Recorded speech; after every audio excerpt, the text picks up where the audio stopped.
महाराष्ट्र में आप सभी का स्वागत है। मैं हूं आपके साथ अमृता गर्ग। एडवांटेज विदर्भ खासदार औद्योगिक महोत्सव 2026 का तीसरा संस्करण नागपुर के RTMNU कैंपस में आयोजित किया गया। इस महोत्सव का मुख्य उद्देश्य विदर्भ क्षेत्र को एक वैश्विक औद्योगिक केंद्र के रूप में स्थापित करना और निवेश को आकर्षित करना था। इस महोत्सव में मुख्यमंत्री देवेंद्र फडणवीस के साथ साथ केंद्रीय मंत्री नितिन गडकरी समेत तकरीबन 23 देशों के राजदूत, उच्चायुक्त और व्यापार प्रतिनिधि शामिल हुए। मुख्यमंत्री फडणवीस ने कहा कि महाराष्ट्र वर्तमान में तेजी से विकासशील राज्य है। इनमें विदर्भ क्षेत्र का विकास सबसे अधिक तेजी से हो रहा है। महाराष्ट्र में समझौता ज्ञापन केवल कागजों पर ही नहीं बल्कि वास्तविकता में भी लागू किया जा रहा है। महाराष्ट्र रसद, कृत्रिम बुद्धिमत्ता और सौर ऊर्जा के क्षेत्र में देश का नेतृत्व कर रहा है। सबसे ज्यादा विदेशी निवेश महाराष्ट्र में ही आ रहा है। मुख्यमंत्री ने कहा कि इससे नीति आधारित निवेश, औद्योगिक विकास और आर्थिक विकास महाराष्ट्र का मुख्य सूत्र बनेगा। इस दौरान निवेश के लिए 10,831 करोड़ रुपए के 3 समझौता ज्ञापनों पर हस्ताक्षर भी किए गए। पहला समझौता महा मेट्रो और केयर हॉस्पिटल के बीच हुआ है। दूसरा समझौता गैलेक्सी सोलर कंपनी के साथ हुआ है। तीसरा समझौता दूरसंचार टावर निर्माता GR इंफ्रास्ट्रक्चर के साथ हुआ है। मुख्यमंत्री देवेंद्र फडणवीस ने तोरल इंडिया के सुपा अहिल्यानगर स्थित नए एल्यूमिनियम कास्टिंग प्लांट का उद्घाटन भी किया। इस दौरान उन्होंने कहा कि तोरल इंडिया परियोजना महाराष्ट्र की औद्योगिक आत्मनिर्भरता का प्रतीक है।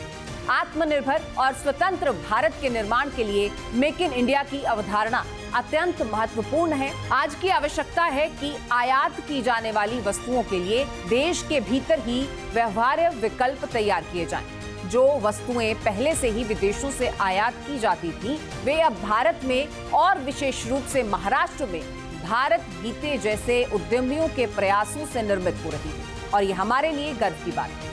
सीएम ने कहा, दावोस समझौते के तहत उत्तरी महाराष्ट्र के 5 जिलों में 50,000 करोड़ रुपए का निवेश प्राप्त हुआ है। इसमें से अकेले अहिल्यानगर जिले में 11,519 करोड़ रुपए प्राप्त होंगे और इससे 18,000 रोजगार सृजित होंगे और उत्तरी महाराष्ट्र में लगभग 75,000 लोगों को रोजगार मिलेगा।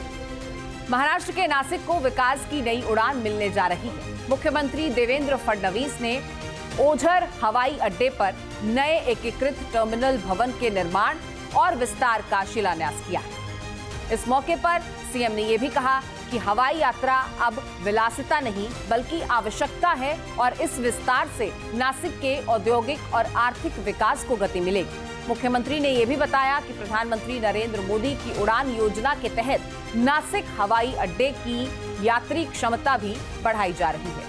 इससे आगामी नासिक त्र्यंबकेश्वर सिंहस्थ कुंभ मेले में आने वाले तमाम श्रद्धालुओं को बेहतर सुविधाएं मिलेंगी। उन्होंने भरोसा जताया है कि हवाई अड्डे का विस्तार कृषि निर्यात, पर्यटन और रोजगार सृजन में भी अहम भूमिका निभाएगा।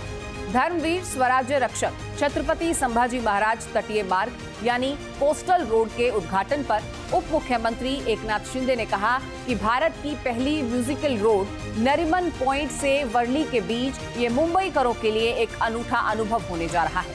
देशभक्ति के गाने, जय हो की धुन सुनने के बाद राष्ट्रवाद की भावना यहाँ से गुजरने वाले हर व्यक्ति के मन में जागेगी और साथ ही ये सड़क न केवल सफर का समय कम करेगी बल्कि ड्राइविंग को आनंददायक भी बनाएगी।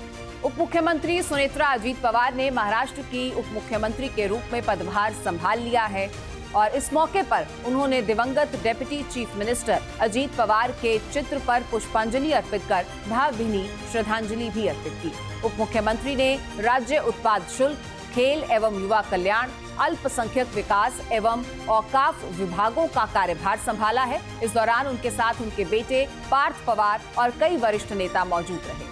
सुनेत्रा पवार राज्य की 13वीं डिप्टी सीएम हैं, लेकिन इस पद पर पहुंचने वाली वो पहली महिला है। अपना महाराष्ट्र में फिर मिलेंगे, तब तक के लिए इजाजत दीजिए। नमस्कार।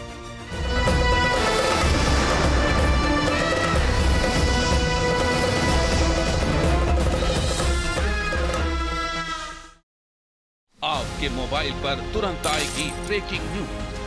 स्क्रीन पर सबसे पहले दिखेगी बड़ी खबर।